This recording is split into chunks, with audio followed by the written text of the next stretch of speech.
Continuing our reading from A Mountain in Tibet, from page 69. Chapter 5. Crisis.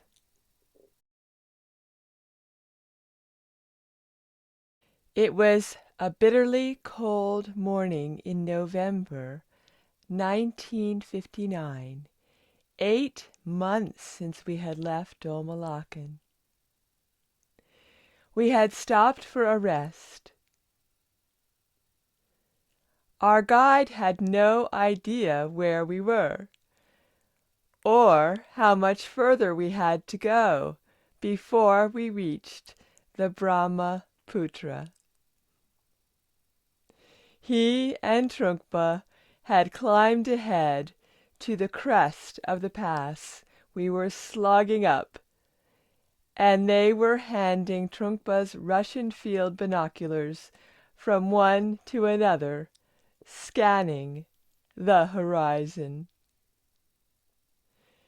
I heard a shout, and looked up to see Trungpa waving at Akon and me, gesturing for us to come up. "Look," he said, pointing to a spot in the distance as we scrambled up beside him. "There it is!" We all took turns to peer through the glasses, and, sure enough, I saw the gleam of water, far away, but unmistakable. The river was like a coiled serpent, looping its way to India. I could just about make out the smoke from fires in the villages on the banks of the river. This discovery electrified us. We had a purpose again, though we were now walking directly towards the critically dangerous part of our journey. To make matters worse, our guide realized we had not been bearing east as much as we should have, and we were still in an area where the river was too wide to cross. We knew that the Chinese had control of the main crossing point, so we would have to trek eastwards until we had passed it, and found a safer, more discreet point to attempt the crossing. The low-lying region we were heading for was far more densely populated than the highlands we'd been wandering through, and the villages were full of communist spies. Trungpa insisted that we should travel at night to avoid detection. We were just too visible, a train of black ants against the white of the snowy landscape. I felt a massive surge of adrenaline as we set out on our first night trek, but it was soon washed away in cold rain. Visibility was terrible in the darkness and fog, so we were traveling more slowly than ever.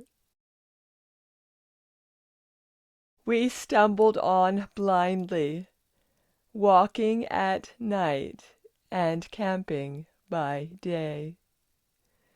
Our food supply was getting low.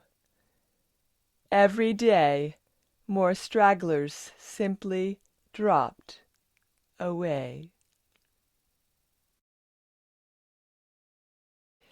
At one point, Trungpa performed another divination to determine which was the best way to reach the river. We followed the indications and crossed a high peak and 3 more ranges. I remember thinking that surely we must be about to see the river in the valley at our feet. I felt crushed when, cresting the 3rd range, we saw yet another line of mountains across our path. Trungpa called a halt and sent our guide on ahead to reconnoiter the area. When he returned some hours later, he had astounding news. He had seen a brand new road, less than a quarter of a mile from where we were camped. It had to be the Sichuan to Lhasa road, but nobody had any idea that there was now a highway running through Lower Kongpa. Our guide told us that it was busy with People's Liberation Army lorries and jeeps traveling in both directions. I was about to have my first encounter with motorized vehicles. We now had 2 perilous crossings to make. Firstly, the road, and then, at a distance that we still couldn't make out, the river. We were hungry and exhausted, but somehow we had to muster the strength to overcome this challenge. The road was busy night and day, but in the darkness the vehicles were at least easy to spot, thanks to their headlamps. Trungpa's plan was simple in theory, but terribly risky to carry out. We would wait for nightfall, then walk in single file down the mountainside. We must all conceal ourselves among the boulders at the side of the road and maintain total silence. On Trungpa's orders, we would all stand and cross as one. As we neared our objective, my heart felt as if it might pound out of my body. Suddenly, when I was about 20 yards away, I saw the beam of a vehicle's headlamps flash around the bend below us. Everyone flung themselves to the floor. One nun close to me was so distressed that she was saying mantras to herself in a loud voice, and Trungpa had to tell her quite sharply to say them under her breath. I lay on the rocky ground and tried to slow my breathing and control my legs, which were feeling weak and shaky. I could scarcely comprehend the sight of the lorry bearing down on us. Its grinding noise and moving metal parts and the stench of its fuel made me nauseous. I watched the lorry's rear lights recede in the darkness. We were now very close to the enemy that we had been running from for months. Then, just as I thought we must be about to receive the order to move, another set of headlamps flashed round the bend of the road and were almost upon us.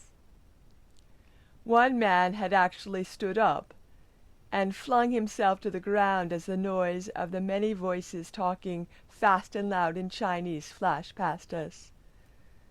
For a second I thought They were shouting because they had seen us.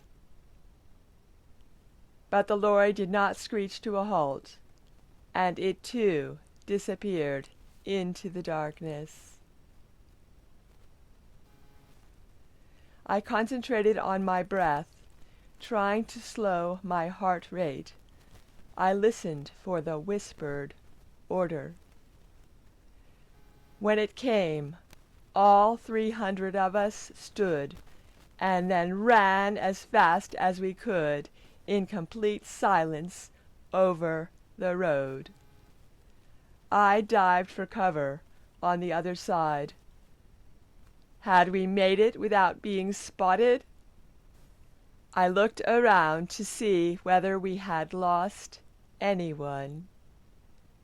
We were all here. I stared wide-eyed at Jamyang, and then he pulled me up. Trungpa had ordered 2 men to sweep away our footprints, and the rest of us reformed into single file and walked as fast as possible away from the roadside and along the valley. That night we found a sheltered spot to camp that was sufficiently protected to risk lighting fires. I drank a little tea from our almost exhausted stocks and felt much better. We spent the following day there, resting after the ordeal of the road crossing. But then we had to press on. There were still mountains between us and the river. Our guide was almost certain that a particular snow-covered mountain in the far distance was on the other side of the Brahmaputra. All we could do was trudge on towards it. I heard noises coming from a group of monastics who were walking directly behind the Lama's party. The nun whom Trungpa had calmed down at the road crossing was in a terrible way. She had suffered a complete mental and physical collapse, and Trungpa, after doing what he could to support her to keep walking, took the awful decision that we must press on without her. We gave her what food we could spare, and continued.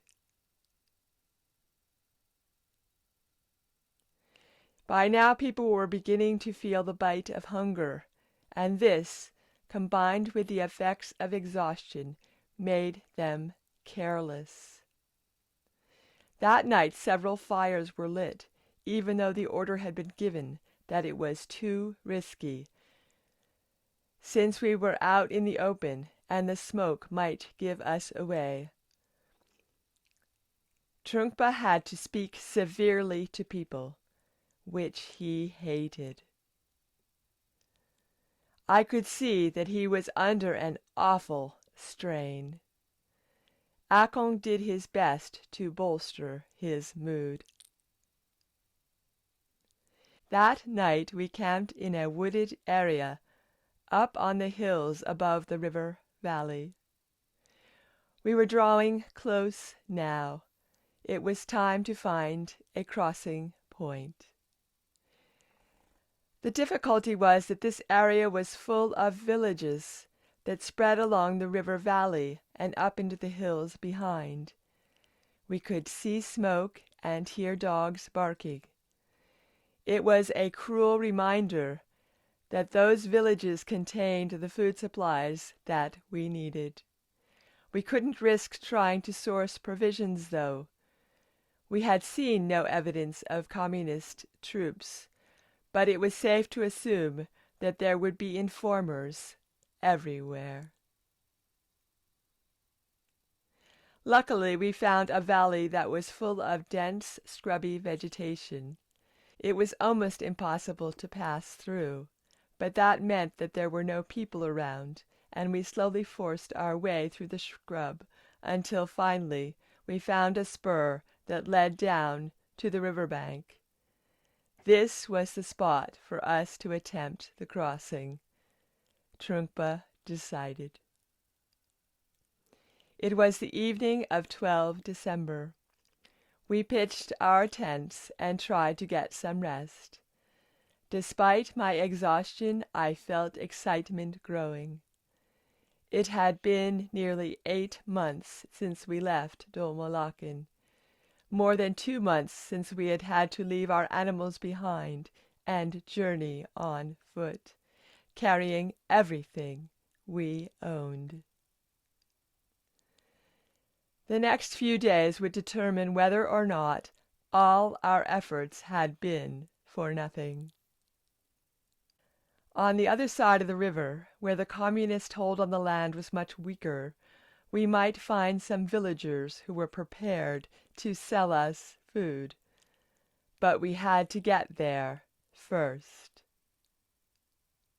Continuing from page 89, from a mountain in Tibet.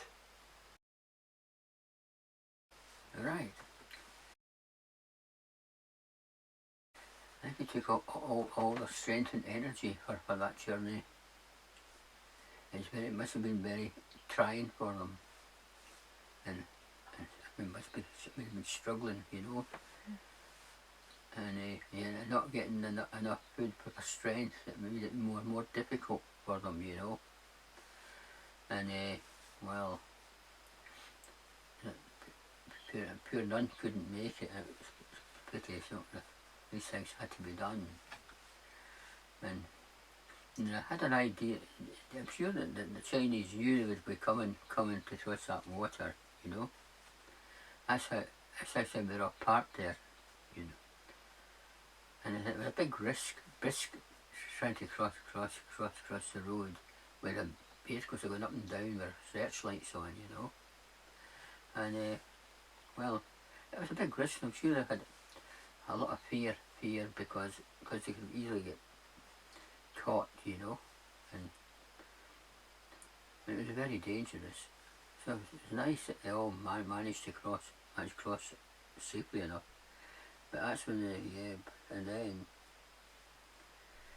that's when that nun gave up, isn't it? It was too much for her. That's too much for her. Yes.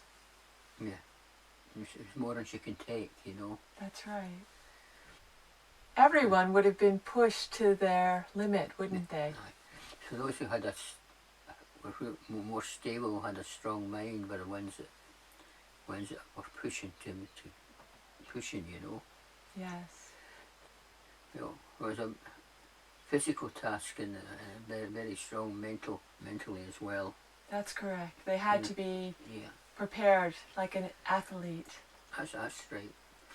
And they had to fight against strength they hadn't used before, you know. They had to use their reserves. Yes. Yeah. To get there. And then when I seen that there's a chance there's a bit of hope, that sort of gave them more courage and strength to keep carrying on. I know that it keeps feeling like 8 months is such a long time for them to have gotten to this place. And yet when we hear the story of how they were all able to cross together, that was the advantage of them having been together for so long, is that they could actually be one unit. It was a challenge of a lifetime. That's true. A challenge of a lifetime. Yes. And a chance of a lifetime to escape. Yes. One step forward for freedom. They had to do it all together, completely unified. Yeah. And listening to what was said about the nun, it makes me wonder, or makes us wonder, how many women were actually in that group. We're not really sure, because we know that some of the young families with children had turned back with the party that separated out. But maybe Lama Yeshe Rinpoche could tell us if there were several nuns, or what the balance was between the men and the women, because we're not really sure. We just know about some of the male leadership, and we know about some of these strong women who under certain circumstances, found themselves in very awkward conditions and situations, like the Queen of Nanking, that who ended up being tortured, and it would have been her position in her society that would have caused her to be treated in that way, her importance. So maybe Lama Yeshe Rinpoche can tell us how many women were in the group before it split up, and then what the balance was after that for this final last leg. United we are strong, divided we are weak. That's right. Yeah. Is there anything else you'd like to say about this section? I'm sure when they got to that river, it gave them great hope, a lot of great hope and more courage. Yes, they finally reached the destination that they do. To continue their journey, you know. Yes. Yeah. So, another very exciting and cliffhanging adventure part of the story.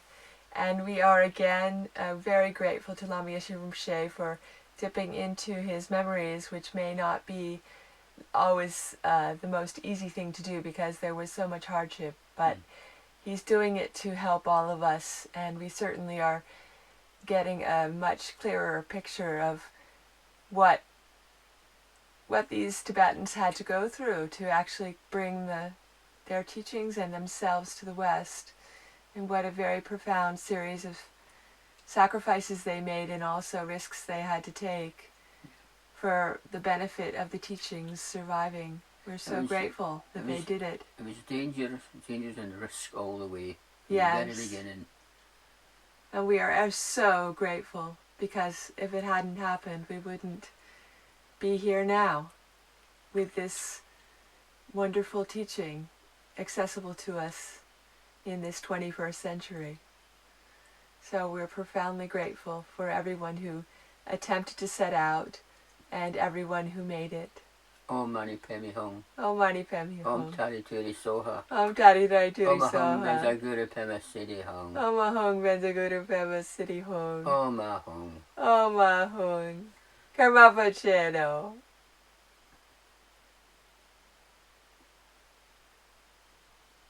Okay.